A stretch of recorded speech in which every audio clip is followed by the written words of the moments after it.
कि आपसे मिले। धन्यम भागवतम शास्त्रम यस्मिन् भाति जनार्दन। धन्य है भागवत शास्त्र जिसमें भाति जनार्दन। भाति माने झलकते हैं। जैसे गंडकी नदी में सालग्राम होते हैं ना, तो जल भले बड़ा नील वर्णी होता है, तो जब जल शांत रहता है तो उसमें सालग्राम टपाटप झलकते रहते हैं। जैसे नर्मदा नदी का वो कलकल छल छल करता हुआ जल महाराज भेड़ा घाट से जब निकलता है तो उसमें अंदर विद्यमान शंकर झलकते रहते हैं। ऐसे भागवत का यह दिव्य सरोवर है। यदि कोई कथावाचक मनोयोग से इसको कहेगा तो इसमें विराजमान कृष्ण झलकने लगेगा, इसमें कोई दो राय। धन्यम भागवतम शास्त्रम यस्मिन् भाति जनार्दन। क्या बात, जिसमें जनार्दन भाति शोभा पा रहे हैं, झलक रहे हैं एकदम। बस थोड़े आंख खोलिए। उठ जाग मुसाफिर भोर भई, अब रैन कहाँ जो सोवत है, और जो सोवत है वो खोवत है, जो जागत है वो पावत है। जो कल करना है वो आज कर ले, और जो आज करना है वो अब कर ले। उठ नींद से अखियां खोल जरा। बड़ी आगे की लाइन है, यह प्रीति करन की रीति नहीं, प्रभु जागत है तू सोवत है। भगवान जग रहे हैं और तू सो रहा है, ये प्रीति करने की रीति है। जो तुम्हारे लिए रात दिन जग रहा है, तुम्हारी रात दिन की व्यवस्था कर रहा है, तुम उसके लिए रात दिन सोए हुए। बोलो ना, सो ही तो रहे हैं। बड़ी भाग्य भगवान की हो, भगवान की बड़ी कृपा हो, तभी ये कथा सुनने को प्राप्त हो। अन्यथा किसके मन में ये भाव आने वाला है? इतना बड़ा दरबार ठाकुर जी का लगा है, कोई इसके ऐसे भाव आने वाले हैं किसी के मन में? जल्दी से कहा, यहां आए हैं तो बैठे हैं, लगता है लगेगा आपको कि वैकुंठ में बैठे हैं, साकेत लोक में बैठे हैं। एकदम क्या सुंदर बगीचा, क्या सुंदर तरीदार स्थान, कितना सुंदर महाराज पांडाल, एकदम स्वच्छ हरित क्रांति से युक्त बगीचे में, और वो आम के बगीचे में।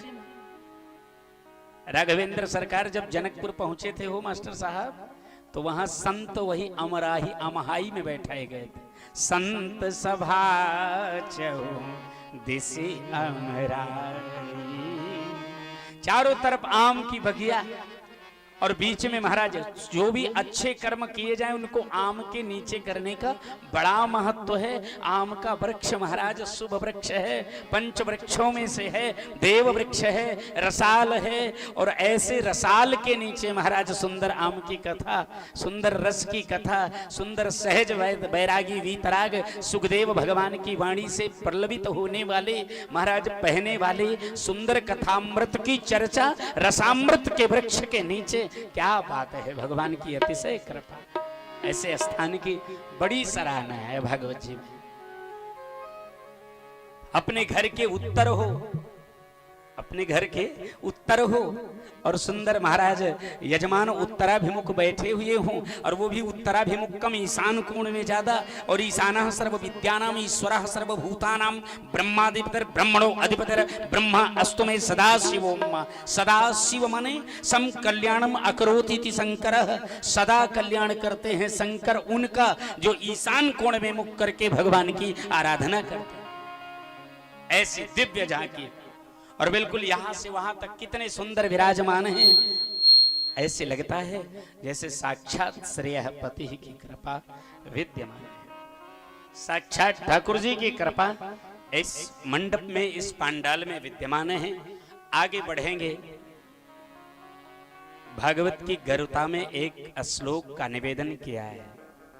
पहला तो धन्यम भागवतम शास्त्रम यस्मिन् भाति जनार्दना, दूसरे धन्यास्ते मानवा लोके जे शृण्वन्ति कथामिमाम्। पहले वो धन्य है भागवत भगवान, और दूसरे कौन धन्य है? वो मनुष्य जो कथा को सुनेंगे। दोनों को बड़ा धन्य कहा गया। और उसमें केवल जेठूलाल जी अकेले थोड़ी हैं, उसमें तो पूरी 1000, 2000, 4000 जो पब्लिक आएगी वो सब आएगी। बस यही है कि पूरे भागवत में हमारा कोनो नंबर नहीं, इसलिए हमको बड़ी जलन होती है, लेकिन कहे दे रहे हैं धन्यास्ते मानवा लोके जे शृण्वन्ति कथामिमाम्। इमाम कथाम ये शृण्वन्ति, ये कथा जो होगी 7 दिन तक, उसे जो सुनेंगे दूसरे नंबर पर वो धन्य है। और वैसे भी जब कभी नंबर आता है ना कहने और सुनने वालों में धन्यता का, कि कहने वाले ज्येष्ठ हैं कि सुनने वाले ज्येष्ठ हैं, तो यहां तो सुनने वाला पक्के जेठू हैं एकदम, ये तो लघु हो ही नहीं सकते। इनके तो नाम वैसे है और स्थानों बढ़िया प्राप्त है, अध्यापक रहे ही हैं। तो श्रवण गृणन, सुनना नंबर 1 पर, कहना नंबर 2 पर। श्रवण गृणन, श्रवण पहले सुनना, दूसरे नंबर पर गृणन गुणानुवाद करना। कहने वाला नंबर 2 पर है और सुनने वाला नंबर 1 पर है। और आगे जब पढ़ते हैं तो वहां पर भागवत के 10वें स्कंध में एक सुखदेव स्वामी ने कहा है, परीक्षित अगर भगवान से अभय होना चाहे, इस संसार में अभय होना चाहते हो, निर्भय होकर के भगवान के सामने अंतिम समय में खड़े होना चाहते हो, तो श्रोतव्यः, कथा को सुनिए। ना सुन पाइए तो काहे में ज्यादा मने के रुझान होते ना।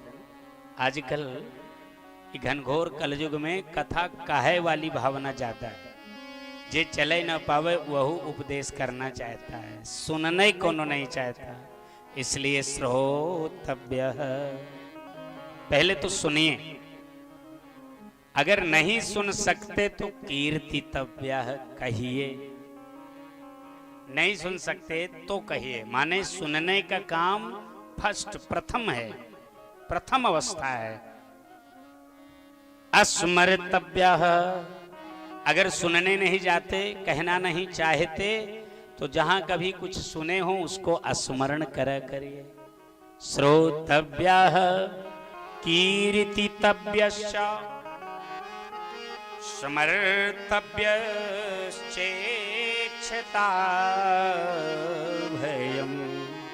यदि अभय होकर के रहना चाहते हैं, इच्छता अभयम, यदि इच्छा है अभय होने की, तो भगवान की कथा कहिए, भगवान की कथा सुनिए, भगवान की कथा का स्मरण करिए। 3 काम में एक काम कौनो ले लीजिए। सरल सबसे है सुनना, आनंद भी श्रोता को ज्यादा आता है। कथा वक्ता से 10 गुना, बोलो कथा रुकेगी, लेकिन अगर वक्ता से सोता हो गए तो कथा रुक जाएगी। इसलिए श्रोता का स्वतंत्र अधिकार। श्रोता चाहे जितना समाधि लगा ले, कथा में भगवान में डूब जाए, खो जाए, कोई दिक्कत नहीं, पर अगर वक्ता खो जाएंगे तो कथा अवरुद्ध हो जाएगी, बंद हो जाएगी। हो जाएगी कि नहीं? श्रोता चाहे जितना रोले, सुसक के, फसक के, कंठागर तो हो जाए, वक्ता कंठागर तो हो जाएगा तो कथा ही बंद हो जाएगी। ये सारे अधिकार श्रोता के हैं। हो पांडे जी महाराज, ये वक्ता के नहीं है।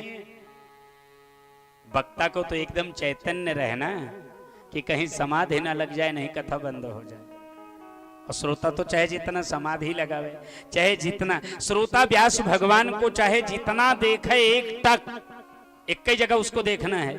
और व्यास भगवान को तो पूरी दुनिया में देखना है। जेठालाल जी को भी देखना है, और उनको मुन्ना लाल जी को भी, क्या नाम है इनका, हाँ मुन्ना लाल जी को भी देखना है। इधर आदरणीय लालचंद के सेठ केसरवानी जी भी आए हैं, वही अपने बड़े प्रेमी हैं, बड़े हमारे आदरणीय हैं, लाडले हैं, पिता तुल्य हैं, इन्हें भी देखना है। उधर वो कुर्सी वालों को भी देखना है, पीछे तक नजर पहुंचानी है कि भाई कहीं ऐसा न लगे कि हमें तो देख ही नहीं रहे, हमारे ऊपर तो कोई ध्यान ही नहीं है। ये काम श्रोता को नहीं करने हैं, श्रोता को केवल व्यास जी महाराज को देखना है। जिधर व्यास जी जाए उसको नजर घुमानी है भाई, थोड़े उसका नजरों का खेला है, ऐसा है ना। ऐसे दिव्य श्रोता के अधिकार हैं महाराज। आगे फिर जब बढ़ते हैं तो थोड़ी गरिमामयी वाणी में व्यास जी महाराज ने भागवत को एक सूत्र में बांधा है। भागवत क्या है? बड़ा प्यारा श्लोक है। निगम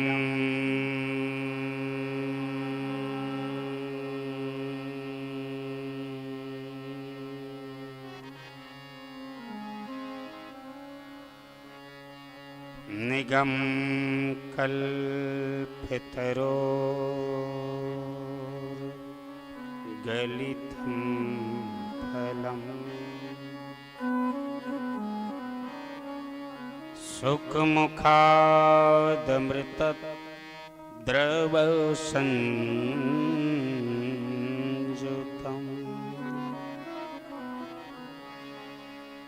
पिबत भागवतम्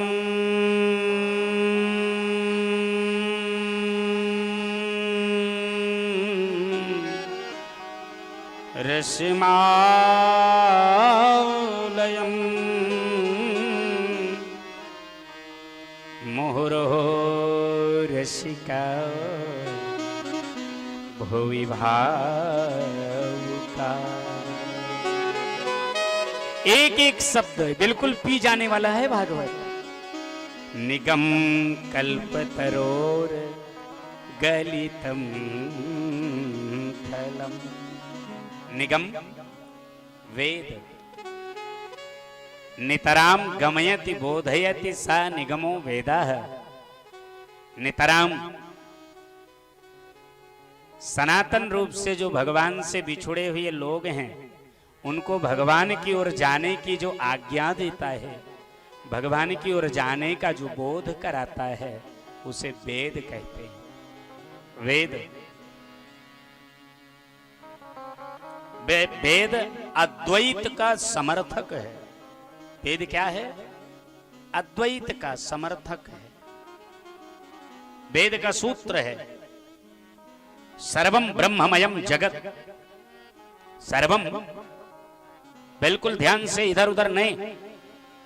बहुत कठिन चीज चल रही है, बहुत कठिन वाणी चल रही है, और बहुत ही जिजीविषा का प्रसंग चल रहा है, बहुत जिज्ञासा का, अभिलाषा का प्रसंग है। ये बड़े भाग्य के द्वारा सेठ जी हमारे बाबूगंज वाले कल बहुत दिन बाद मिले, 3-4 साल बाद, चूंकि कई सालों से बाबूगंज हम पहुंच नहीं पाए, और सेठ जी से मिले तो हमने कहा कथा में रहिएगा। बोले आज साल भर से हमारी और जेठूलाल जी की बात चल रही है, आपके इस वो फिल्म का गाना गाए आप, जिसके लिए दिल था बेकरार, गाना है ना, जिसका मुझे था इंतजार, जिसके लिए दिल था बेकरार, वो घड़ी आ गई माधव के चरणों में रह जा।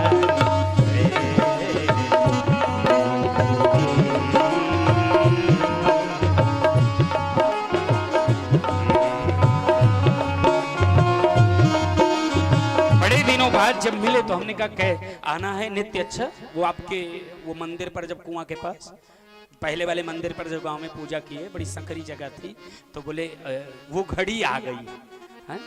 क्या बात है आपकी, बड़े पुराने श्रोता और बड़े दिन से हमें सुन रहे हैं। तो आज तो वो घड़ी, वो बिल्कुल राम नाम के लूटने का समय आ गया है। सप्ताह पर्यंत कानों का धुनवा बनाए चकाचक पीने का, कथा को सुनने का समय आ गया है ना। अब आगे बढ़ते हैं। निगम नितराम गमयति बोधयत।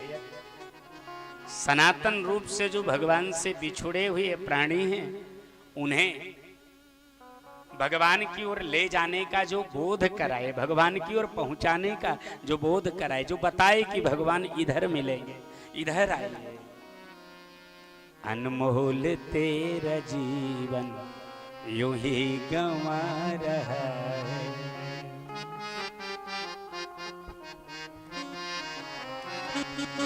अनमोल तेरा जीवन यूं ही गंवा रहा है।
पुराना धर्म है जिसका फल आज भागवत के रस के रूप में मिल रहा है।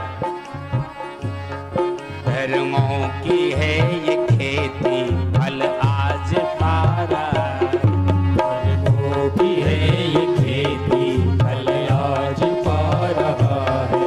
अनमोल तेरा जीवन जो ही गंवा रहा है, अनमोल तेरा जीवन जो ही गंवा रहा है, जो ही गंवा रहा है, जो ही गंवा अनमोल तेरा जीवन यूं ही गंवा रहा, निगम कल्पतरोर गलितम फलम। वेद रूपी वृक्ष की वेद हैं भगवान नारायण। वेद कौन है? वेदो नारायणो साक्षात। ये वेद भगवान की वाणी है। वेद क्या कहते हैं? अद्वैतवाद के समर्थक हैं। अद्वैत माने संसार में भगवान के अलावा कुछ भी नहीं है, ये अद्वैतता है। देखने में तुम्हें जो लगे, ये पेड़ है, ये साउंड रखा है, ये कुर्सी है, ये टेंट है, ये गाय है, ये भैंस है, ये बकरी है, ये महाराज शेर है, ये सिंह है, सियार है, ये गीदड़ हैं, ये पक्षी हैं, कबूतर हैं, बतख हैं। ये तुम्हें जो भी दिख रहा है, ये देखने में तो तुम्हें जो भी दिख रहा है वो तुम जानो, तुम्हारा काम जाने, पर अंदर से तो सब हमारे भगवान ही बने हुए हैं। सृष्टि ऐसी ही है बिल्कुल। भगवान कहते हैं अहमेव समेवाग्रे, इस संसार में सबसे पहले मैं ही होता हूं। किसी मैया को दिक्कत हो तो कुर्सी पर बैठना, अहमेव समेवाग्रे, हाँ, मैं ही संसार में सबसे पहले आता हूं, रहता हूं, दिखता हूं। मैं वेद की नजरों में नहीं, ये पृथ्वी सद वस्तु है और इस भूमि पर भूमि से बनी हुई वस्तु असद है, नाशवाना।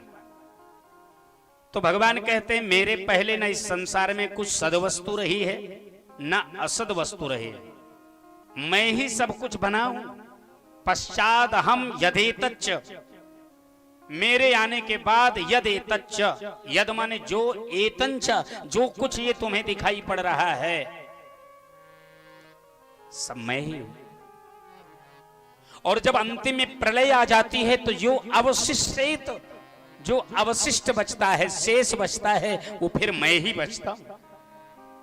यह भगवान की त्रिकालाबाधित सत्यता है, भगवान की त्रिकालाबाधिता है ये। ऐसे थोड़े से समझे, थोड़ा ऐसे ले। सोना देखे हैं? बोलो, सोना देखे हैं ना? ये झुमका सोने का है, ये नांदली सोने की है, ये जंजीर सोने की है, ये अंगूठी सोने की है, ये बाला सोने का है, ये झाला सोने का है, ये मंचली सोने की है, ये हार सोने का है, ये जो भी तुम सोने का टप्स है, जो भी बनता है, जितने आइटम्स आपको मालूम है उतने हमको नहीं मालूम है, लेकिन जो बनता है वो सोने का बना हुआ है। पर अगर सोने को गला दिया जाए तो क्या बचेगा? सोना बचेगा, फिर आइटम नहीं बचेंगे। बचेंगे क्या? बोलो। ये झुमका, ये बाला, ये सब बनने के बाद आपने जाना ना। अगर इस बाला को, इस झाला को, इस झुमका को, इस जंजीर को, इस मंचली को, इस हार को, इस महाराज जो भी पुल्ली हैं, बाला हैं, इन सबको गला दिया जाए तो फिर क्या बचेगा? सोना बचेगा कि नहीं बचेगा? पहले भी सोना था, जब बन गया तो सोने का हो गया, और फिर जब गल गया तो फिर सोना ही हो गया। हो जाएगा कि नहीं? ऐसे ही भगवान पहले भी थे, पहले केवल भगवान थे, भगवान पेड़ बन गए। ये भगवान का पेड़ है, ये भगवान का आदमी है, ये भगवान की गाय हैं, ये भगवान की भैंस हैं, ये भगवान के कुकर हैं, ये भगवान के सूकर हैं, ये भगवान के ये हैं, ये भगवान के चील हैं, ये भगवान के बतख हैं, ये भगवान के बगुले हैं, ये भगवान के शेर हैं, ये भगवान के सियार हैं। और जब सब समाप्त होगा तो फिर केवल भगवान बचेगा। इसलिए सर्वम ब्रह्ममयम जगत, समस्त संसार ब्रह्ममय, ब्रह्मयुक्त है। समझ में तो कुछ बात आई होगी। और थोड़े आगे चलो। किसी भी वस्तु के निर्माण में दो लोग लगते हैं, एक निमित्त कारण, एक उपादान कारण। जैसे मिट्टी से घड़ा बनना है तो मिट्टी अपने आप तो घड़ा नहीं बन जाएगा, कौन बनाएगा? बोलो ना, कुम्हार बनाएगा। तो कुम्हार उस मिट्टी का निमित्त कारण है, मिट्टी उपादान कारण है, और घड़ा उस मिट्टी और उपादान और निमित्त के संयोग से प्रकटा हुआ उस मिट्टी का रूप है। निमित्त कारण कौन है? कुम्हार है। उपादान कारण कौन है? कुम्हार के पास बहुत क्षमता हो, अगर मिट्टी ना हो तो कैसे बनाएगा? तो उपादान कारण है मिट्टी और निमित्त कारण है कुम्हार। ऐसे जैसे सोनार निमित्त कारण है और सोना उपादान कारण है और उससे निर्माण होने वाली ये चीजें हैं, ऐसे ये जगत है। भगवान कहते हैं इस जगत के निर्माण में बस एक ही नहीं है, अलग निमित्त कारण अलग नहीं है। मैं ही बना हूं और मैं ही बनाया हूं, बाकी सब में दो ही लगते हैं। सोना बनता है पर सोना बना नहीं सकता, बनाने के लिए सोनार की आवश्यकता है। मिट्टी बनती है पर मिट्टी बना नहीं सकती, बनाने के लिए कुम्हार की आवश्यकता है। लोहा बनता है पर लोहा बना नहीं सकता, बनाने के लिए लोहार की आवश्यकता है। उसी प्रकार से भगवान बनते हैं पर भगवान के बनाने में कोनो निर्मित की आवश्यकता नहीं, भगवान ही बनते हैं और भगवान ही बनाते हैं। कैसे महाराज? ऐसा कोई उदाहरण इस संसार में है? बोले मकड़ी। मकड़ी का जाला काहे से बनता है? मकड़ी ही जाला बन रही है, अपने ही लार्वा से जाला बना रही है और स्वयं ही लारा जाला को समाप्त करती है। स्वयं ही जब चाहती है अपने घूमने के लिए ऊर्णनाभी मकड़ी एक जाल बना लेती है और उस पर स्वतंत्र रूप से विचरण करती है। आपने देखा होगा इसको। जब चाहे, ध्यान दीजिए, बिल्कुल रिजल्ट पर हैं आप, जब चाहे वो मकड़ी अपना बड़ा से बड़ा जाला बना ले और उस पर वो घूमे खूब। जब मन भर जाए तो जाला को समाप्त कर ले, अपने में विलीन कर ले। ऐसे ही भगवान जब चाहते हैं अपने से अपनी सृष्टि का विस्तार कर लेते हैं और जब चाहते हैं सृष्टि का समापन कर लेते हैं। ये भगवान की सर्वम ब्रह्ममयम जगत की दिव्य लीला। सर्वम खल, ये सब वेद के सूत्र हैं। सर्वम खलविदम ब्रह्म। उपनिषद में, ईशावास्य उपनिषद में शंकराचार्य जी ने अपने शंकर भाष्य में पहला श्लोक दिया, ईशावास्यमिदं सर्वम। इदम सर्वम, ये जो सब कुछ दिखाई पड़ रहा है तुम्हें, इस सब में हमारे ईश्वर का निवास है। ऐसी पवित्र भागवत की गरिमा में हम सब बैठे तो सबसे पहला शब्द वाक्य आया, निगम कल्पतरोर गलितम फलम। एक एक शब्द बिल्कुल बैठा लीजिए। मैं भागवत सुनाने नहीं आया हूं, अच्छा सुनावे को होता तो मास्टर साहब कोनों से सुन लेते। इतने दिन वेट किए, पहले से एकदम सधाए रहे, हमारा डेट कहूं गड़बड़ाई है ना। हमने कहा बिल्कुल नहीं गड़बड़ाएंगे। बोले कुछ गड़बड़ हो जाए तो, बोले गड़बड़ होगा तो इतना गड़बड़ होगा कि वो डेट खाली चली जाएगी, पर आपके लिए वो डेट सदा सुरक्षित रहेगी। आपने बड़ा त्याग किया। तो हम भागवत सुनाने थोड़ी आए, हम तो भागवत को आपके हृदय में पधराने आए हैं कि आपके हृदय में भागवत पधार जाए, आपके हृदय में भागवत की प्रतिष्ठा हो जाए। निगम कल्पतरोर गलितम फलम। निगम माने वेद, वेद माने भगवान नारायण। भगवान नारायण रूपी कल्प वृक्ष का, कल्प वृक्ष क्यों कहा गया? भागवत के छाया में बैठिए, जो मन में आए वो हो पाइए। कैसे? जिसके हृदय में जो भाव होगा भगवान वो भाव उसका पूरा करेंगे। बस वो भाव से पूरा सुने, विश्वास पूरा हो, विश्वास पूरा हो। भगवत शरणागति में एक शब्द विश्वास का है, रक्षस्य इति विश्वासो। भगवान हमारी रक्षा करेंगे, हमारे संकल्प की रक्षा करेंगे, हमारे संकल्प को पूर्ण करेंगे। सेठ जी, इति विश्वासो, ऐसा विश्वास हो। रक्षस्य इति विश्वासो, हमारी भगवान रक्षा करेंगे ऐसा हमको विश्वास हो। अगर विश्वास नहीं होगा तो रक्षा वो नहीं कर पाएंगे हो। अगर विश्वास नहीं होगा, इनको ले जाओ पीछे पीछे पीछे, रक्षा नहीं कर पाएंगे। हमारी कथा में मास्टर साहब जानते, यही एक बीमारी, कहीं से कुछ नहीं, अपने अपने बच्चों को अपने पास रखें, भीड़ थोड़ी कम हो चलेगी पर शोर बिल्कुल नहीं चलेगा। अच्छा, और ये व्यवस्थापक महोदय का कर्तव्य है, हमारे शिव कुमार जी का। ये शिव कुमार जी है ना खड़े? अच्छा, शिव कुमार जी उधर है।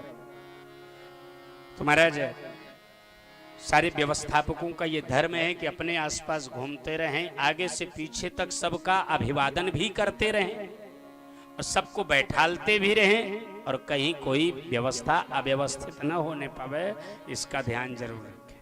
अच्छा, रक्षिष्य इति विश्वासो, भगवान हमारी रक्षा करेंगे, भगवान हमारे संकल्प को पूर्ण करेंगे, ऐसा हमें विश्वास हो।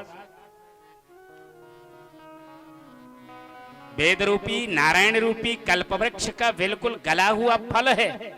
और वेद क्या कहते हैं? अद्वैत है संसार। अद्वैत में भी 3 प्रकार हैं हो मास्टर साहब। एक अद्वैत है, एक विशिष्ट अद्वैत है, एक सिद्धाद्वैत है।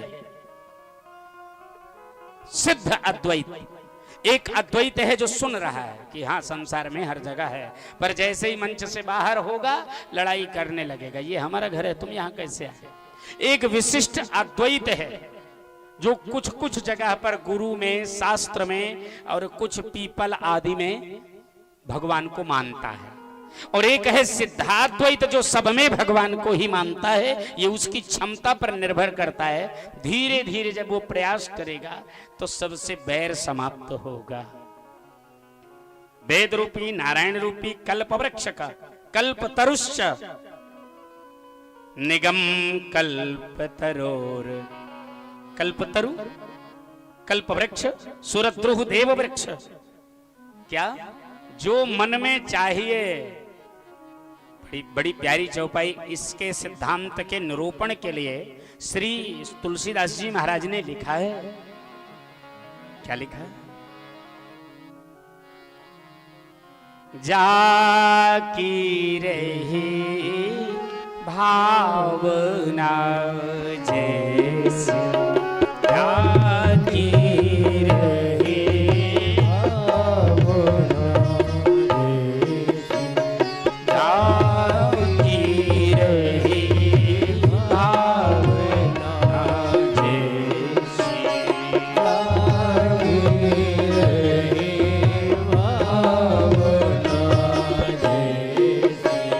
जाकी रही भावना जैसी,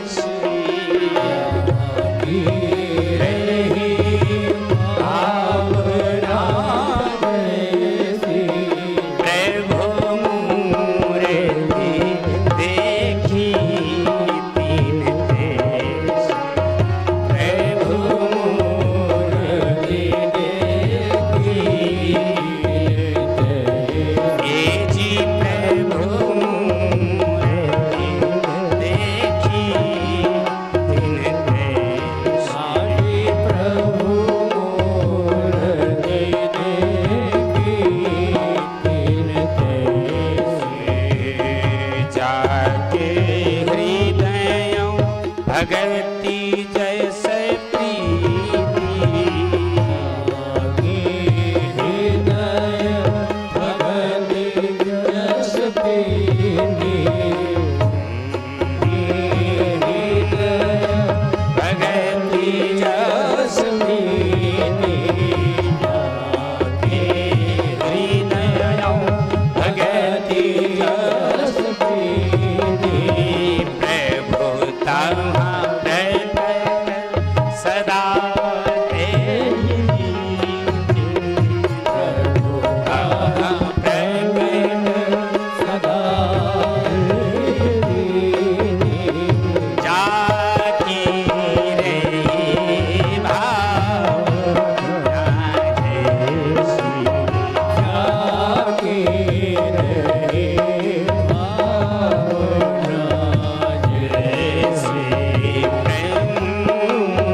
माही